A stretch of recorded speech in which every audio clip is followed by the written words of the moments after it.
Digitalizzazione e PNRR. Prima della scadenza dei termini del 30 giugno di quest'anno, ANCI, l'Associazione Nazionale dei Comuni Italiani, ha voluto fare il punto su come si sta concludendo questa importante esperienza. La sfida dell'innovazione digitale è fondamentale per i comuni, anche per lo sviluppo molto veloce dell'intelligenza artificiale e di quello che questo può comportare nei procedimenti amministrativi e nell'organizzazione del lavoro. Adesso è importante accompagnare i comuni nel post PNRR, sia per gestire quello che è stato acquisito con i fondi comunitari e i fondi PNRR, sia per sostenere lo sviluppo.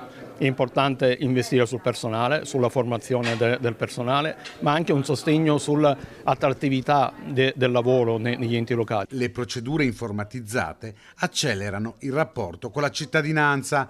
Proprio queste procedure sono state messe a terra con i fondi europei. Si puntava soprattutto sul rendere più facile, quindi più smart e più semplice al pubblico più ampio possibile tutto quello che è l'accessibilità agli enti pubblici, quindi garantire una maggior fruibilità di tutti i nostri servizi che ormai corrono praticamente per il 90% sul web. Per le amministrazioni locali ora è fondamentale recuperare risorse perché l'esperienza PNRR non venga dissipata. C'è la necessità di individuare nuove risorse a disposizione degli enti locali per consentire di mantenere le cose fatte e continuare a sviluppare innovazione. È importante aver usufruito di questi fondi ed aver fatto delle cose utili per il proprio paese, quindi non averli utilizzati questi fondi e aver fatto qualcosa di utile.